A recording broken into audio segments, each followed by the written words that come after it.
O Senhor esteja convosco. Ele está no meio de nós. Proclamação do Evangelho de Jesus Cristo, segundo Mateus. Glória a vós, Senhor.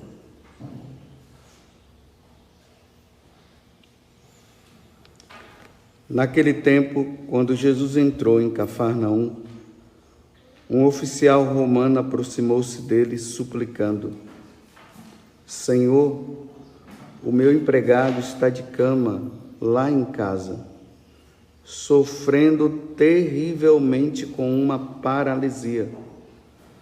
Jesus respondeu: vou curá-lo.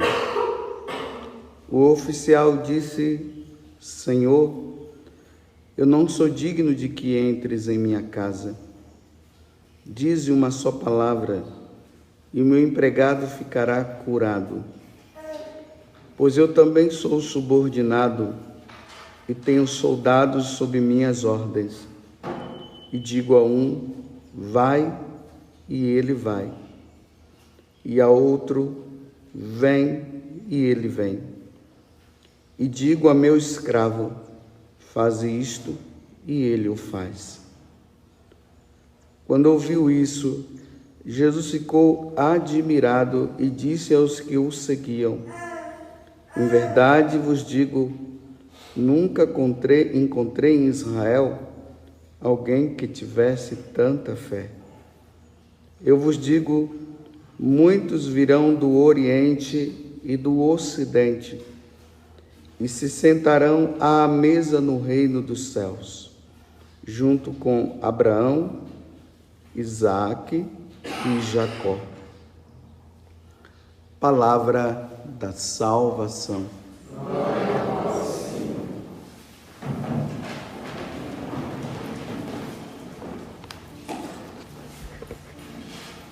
Meus irmãos e minhas irmãs, ontem nós demos início a esse ano litúrgico, esse ano novo litúrgico, que começa com o Advento, essa palavra que significa espera. A igreja ela está ansiosa, esperando a vinda do Senhor. Primeiro a gente vai também comemorar, como eu disse, o nascimento de Jesus, que foi a sua primeira vinda. E ele veio para dar a vida por nós e nos salvar. Depois que ele cumpriu toda a sua missão, ele subiu aos céus, morreu na cruz, ressuscitou ao terceiro dia, subiu aos céus e deixou uma promessa, que ele vem buscar em um momento que nós não sabemos o dia, nós não sabemos a hora. Ele virá buscar aqueles que se converteram, mudaram de vida e que são fiéis e que vivem numa vida constante de vigilância. Uma vigilância para não ofendê-lo, uma vigilância para amá-lo de todo o coração, uma vigilância para servi-lo. E esses, quando ele retornar e ele encontrar essas pessoas nessa atitude, ele vai levá-las para o céu, para conviver eternamente com ele. Então, nesse tempo, nós precisamos estar com os nossos olhos voltados para o futuro. Então, a virtude teologal da fé, ela deve estar acesa dentro de nós.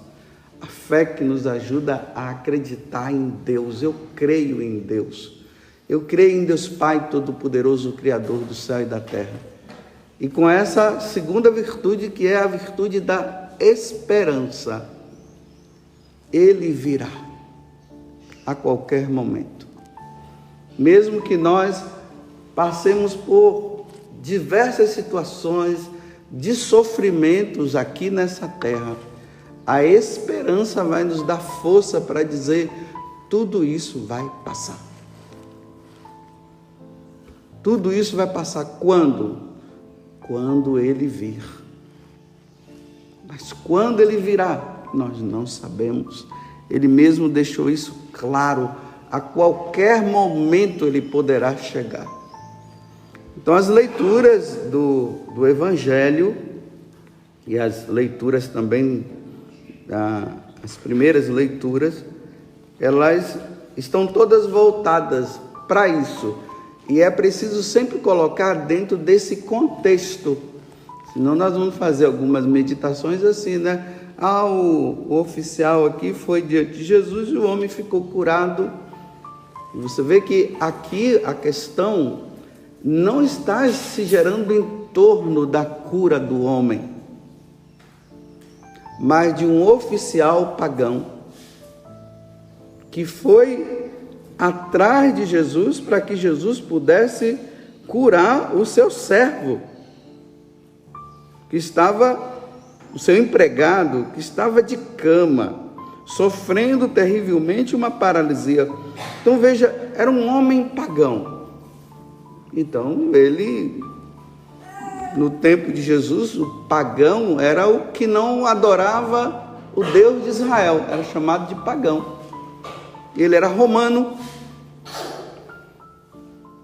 Então era um romano que adorava os seus deuses lá. O que será que levou esse homem, em vez de ele buscar os deuses pagãos dele para curar, para procurar curar o empregado, o que levou ele a buscar Jesus? Então é sinal que a fama de Jesus estava se espalhando pela redondeza. Muitas coisas Jesus estava fazendo e isso chegou ao ouvido dele. Então nesse momento ele pode ter dito assim: vou atrás dele, porque se esse homem pode ser Deus, ele está fazendo tanta coisa, vou pedir a ele. Então se abriu o que? Uma luz da verdade, da inteligência desse homem que era um pagão, e que agora ele se volta e diz: esse homem aí pode curar o meu empregado. Então ele vai lá e já chama Jesus de Senhor. Não é qualquer pessoa. Senhor, eu não sou digno de que entres em minha casa. Senhor, o meu empregado está de cama. O Senhor pode curar ele. Jesus disse: eu vou curar. E na hora que Jesus disse: estou indo na sua casa, ele sabia muito bem que um judeu não podia entrar na casa de um pagão. Por isso que ele fala, né? Eu não sou digno que o Senhor entre na minha casa. O Senhor não pode entrar na minha casa. Um judeu não entra na casa de um pagão. Aí Jesus olha para esse homem e diz assim: em Israel, ou seja, no meio dos judeus, que deveria ele encontrar pessoas indo para ele e vendo nele, enxergando nele o Messias, o esperado, ele diz que ele não encontrou. Ele vai encontrar justamente num pagão. Aí Jesus se entusiasma, né? Eu nunca não encontrei em Israel. Vocês veem, né, que na medida que nós vamos lendo os evangelhos, o que é que nós percebemos? As autoridades religiosas que poderiam perceber em Jesus o Messias esperado, eles não veem. E o que é que eles queriam fazer? Matar. Agora um pagão chega e fala uma coisa dessa. Jesus fica admirado. Ele encontra a fé naquele homem. Aí desperta, né, em Jesus assim, aquela esperança de dizer assim: olha, muitos virão. Aqui que é o ponto importante para o evangelho de hoje. Eu vos digo, muitos virão do Oriente e do Ocidente. Oriente, Ocidente. Nós somos do Ocidente. E somos frutos hoje, porque se nós estamos aqui, nós somos frutos de uma evangelização que aconteceu.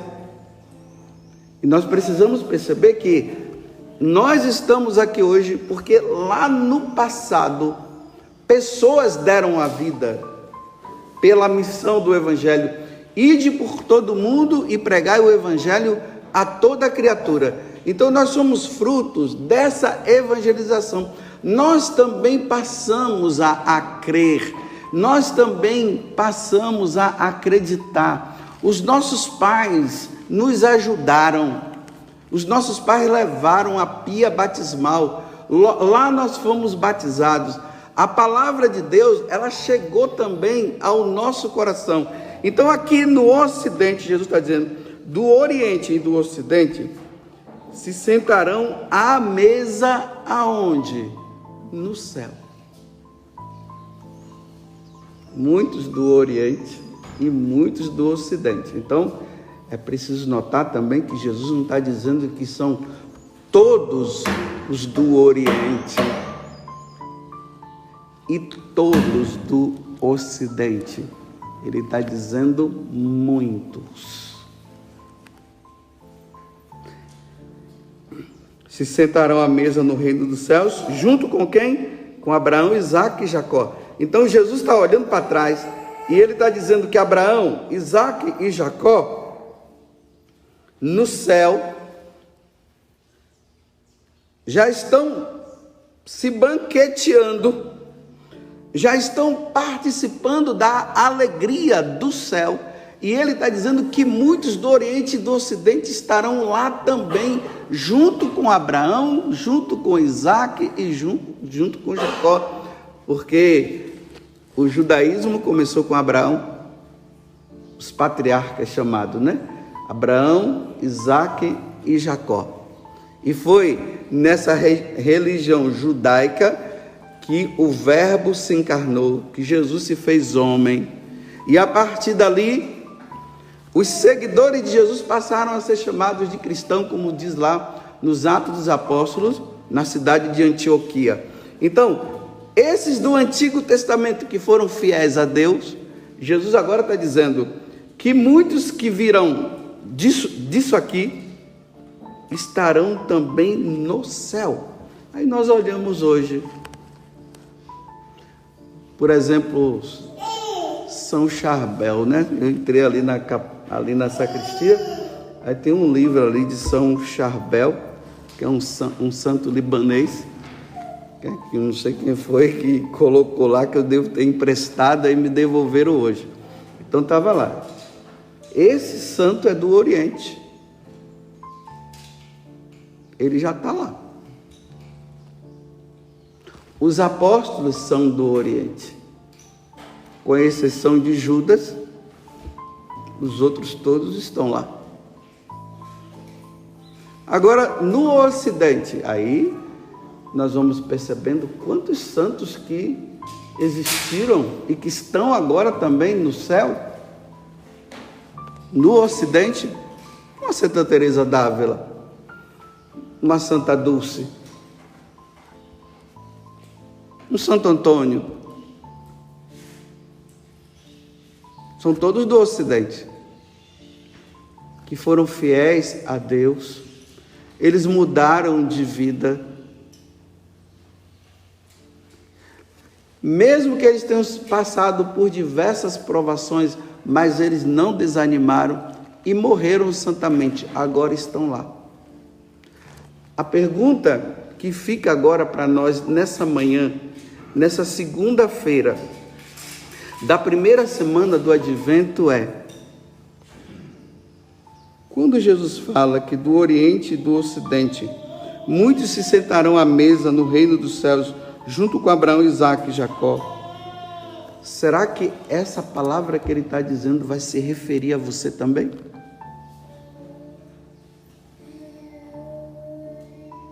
Será que um dia você e eu estaremos também lá?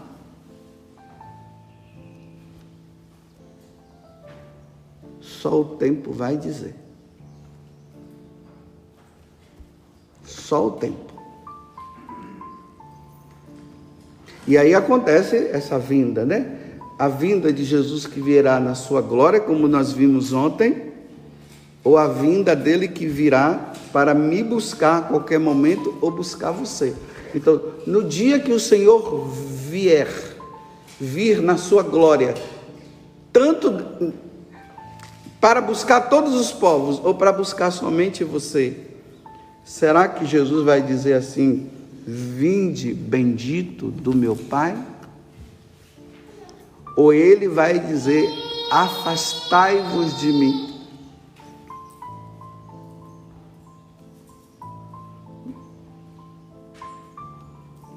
Olha a sua vida. E eu já falei para vocês aqui, ter um cargo na igreja não é garantia de vida eterna. Ser padre não é garantia de vida eterna. Pertencer à Canção Nova não é garantia de vida eterna. Pertencer a alguma ordem religiosa, como jesuítas, não é garantia de vida eterna. Garantia de vida eterna é santidade. A santidade é algo que se conquista dia após dia. É esse desejo de conversão. É esse desejo de dizer para Deus: Senhor, eu não quero pecar. Eu quero fazer a tua vontade. Eu quero ser fiel a ti. Me ajuda. Tem muita gente achando, porque tem um cargo na igreja, está com a vida garantida. Não está. Não está. Porque a sua vida mostra. É pela vida que se mostra. E não é uma vida para mostrar para os outros. É a sua vida. É a sua vida particular. É a tua vida com Deus que vai dizer. Tem gente aí que está achando que está salvo porque ergueu impérios na igreja. Construiu igrejas, construiu santuários, construiu não sei o quê. Aí está achando que está salvo. A salvação não está em construção de igreja. A salvação está na vida santa. Abraão, Jesus está dizendo que se sentarão com Abraão, porque Abraão levou a vida santa. Isaac levou, Jacó levou, e muitos outros que vieram depois dele. E aqueles que vieram depois de Jesus também levaram uma vida santa. Repito, Santa Teresinha, ela não é santa simplesmente porque ela estava no Carmelo. É que ela estava no Carmelo e levou uma vida santa dentro do Carmelo. Porque me desculpe eu dizer assim, tem carmelitas por aí que não está levando uma vida santa dentro do Carmelo, não. Mas está lá.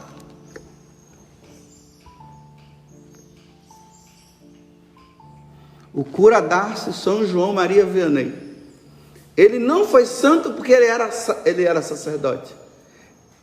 É que na vida dele, sacerdotal, ele foi santo, ele levou a vida de santo. Me desculpe, ele não levou uma vida de cachorro.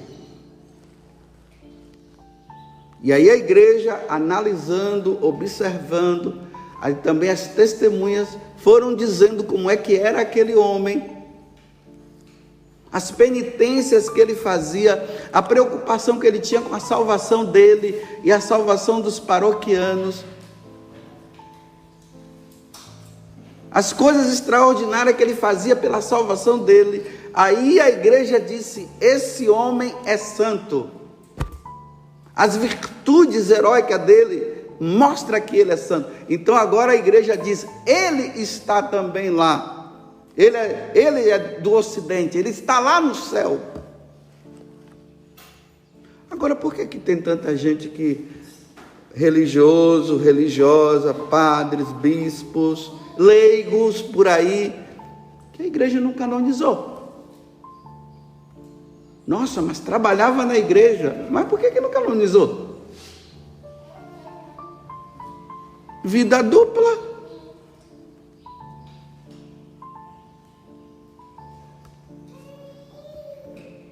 Nós não podemos viver vida dupla. Se criou uma mania hoje que as pessoas acham que elas, para serem santas, elas têm que ter um trabalho na igreja. Se não tiver um trabalho na igreja, ela não vai ser santa. Aonde está escrito que para ser santo tem que ter um cargo na igreja? Aí a gente encontra, né? Eu estou vendo aqui os casais, 2 casais aqui com 2 crianças. Aí hoje criou-se uma mentalidade, aí fica lá no confessionário que a gente ouve mulheres que têm que cuidar dos seus filhos, e tem gente que está dizendo, não, você tem que trabalhar na igreja. Não, ela tem que trabalhar em casa, ela tem que cuidar dos filhos, tem que cuidar do esposo. Não, mas Jesus me falou. Mas Jesus nunca fala com a pessoa, sempre terceiriza. Por que ele não fala diretamente com a pessoa? Aí deixa os filhos em casa, vai pregar o evangelho, converte todo mundo e cria um pagão dentro de casa porque não tem tempo para evangelizar os filhos. Aí eu falo assim para essas pessoas, né? Me diga, no rito do matrimônio, qual foi o único momento em que no rito do matrimônio foi dito para você evangelizar? Por exemplo, no rito da minha ordenação, é praticamente tudo. Está tudo voltado para a evangelização. Agora, no rito do matrimônio, em que momento foi que foi dito ali para o casal que eles devem evangelizar? Foi naquela hora que a pergunta foi feita. João e Maria, vocês estão dispostos a receber os filhos que Deus vos der e educá-los na lei de Deus e da igreja? Aqui entrou a evangelização. A evangelização do casal se dá aqui. Educar o filho na lei de Deus e da igreja. Por isso que quando os pais levam os filhos para a catequese, que hoje até a catequese a gente fica meio duvidoso, porque é uma coisa muito assim, voltada para o social, só para o social. Então, quando o pai e a mãe levam para os filhos para lá, os filhos já estão sabendo muita coisa. Por quê? Os pais se dedicaram. Uma criança dessa, depois que já está grande, ela tem que ir para uma catequese já sabendo o sinal da cruz, fazer o sinal da cruz. Mas quem foi que ensinou? Não é a catequista que tem que ensinar, são os pais que têm que ensinar. Ontem mesmo vocês dois estavam dizendo, né, que a Bruna, né, quando fala em nome do pai, diz que foi vocês que falaram, que ela já coloca a mão assim, né, na testa, não faz o sinal da cruz ainda. Mas por quê? Essa repetição que o pai vai fazendo e a mãe, em nome do filho, em nome do pai, aí coloca assim, do filho e do Espírito Santo. A criança não precisa saber ainda quem é pai, quem é filho e quem é Espírito Santo. Ela vai saber depois. Mas primeiro começa por essa etapa. Quem é que faz isso? É o pai e a mãe. Não, mas eu tenho que pregar o evangelho, eu tenho que não sei o quê, eu tenho que pregar o evangelho, eu tenho que pregar o evangelho. Vai pregar o evangelho e deixa seu filho sem que você pregue. Ainda mais nesses tempos difíceis que nós estamos, de tanta doutrinação. E uma doutrinação que vai contra os mandamentos da lei de Deus. Se os pais não fizerem essa contrapartida, como é que seus filhos vão ser santos um dia? Ainda mais com essa história agora que já está aí se falando, né? Eu não sei se é o ano que vem ou depois, não sei se é em 2023. Período integral, os filhos, período integral na escola. Imagina, né? Período integral na escola. Que tempo vai dar para os pais pregar o evangelho para os seus filhos? Qual o tempo? Se é o Estado que vai doutrinar, e se as escolas estão tirando Deus do coração, estão lá dizendo que Deus não existe. Como eu já falei aqui para vocês, daquela criancinha, não sei se era 7 ou 8 anos, que chegou em casa e falou para a mãe: mãe, Deus não existe. Mas minha filha, quem foi que disse isso? A professora. Não, minha filha, Deus existe. Não, mamãe, a professora disse que não existe. Agora, quem é que leva mais tempo com a criança? Você vê que, se realmente isso for acontecer, olha o que é que vai acontecer. A noção de mãe vai ficar na cabeça dessas crianças, a noção de mãe, a professora. Porque já que a professora passa o dia todo, quem é que cuida dela? Ela vai em casa só para dormir. Então ela vai acreditar mais em quem? Ela vai acreditar mais em quem passa o tempo com ela. E nós não pensamos nisso aqui. Aí tem mães e pais que estão dizendo: nossa, vai ser tão bom, né? Pelo menos nós vamos descansar. Quem foi que disse que mãe e pai é para descansar? Não é para descansar, não. Educar uma criança nunca foi fácil. Vocês pensam que foi fácil minha mãe me educar? Junto com meu pai? Só meu pai é que sabe, que já está na eternidade. E minha mãe que está aqui na terra, só ela que sabe. O que foi educar esse padre José Augusto que está aqui na frente de vocês? Foi fácil? Mas nós vivemos o tempo da facilidade, né? Queremos tudo fácil. Ninguém quer esforçar-se mais. Você quer educar seu filho sem esforço? Então pega um bonequinho, uma bonequinha, e fica ali com ela, que ela não vai dar trabalho nenhum para você. Agora, a gente é assim. Como diz Vanúzia, né? A criança já desde pequena já tem uma rama ruim, né? É fruto do pecado original. Ela já vai tramando, já vai fazendo coisinha. Menino, fica quieto. Menino, não sei o quê. Menino, não sei o quê. É assim. Agora, essa facilidade, né? Coloca lá na escola, os pais ficam fazendo o quê? Em casa, ganhando dinheiro? Para depois brigarem os dois?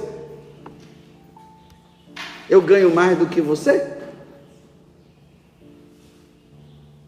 E como é que vão ser santos? Como vão atingir a santidade? No mundo paganizado que deu as costas para Deus e não quer saber de Deus. Como é que os pais católicos vão educar os seus filhos assim? Se eles não têm nem tempo. É só no sábado e no domingo que vocês vão ensinar? Tem a segunda, terça, quarta, quinta, sexta, para eles dizerem: Deus não existe, conversa fiada, doutrinação, ideologia de gênero. Para depois os seus filhos chegarem em casa e dizer assim: ah, mamãe, vocês estão ultrapassados.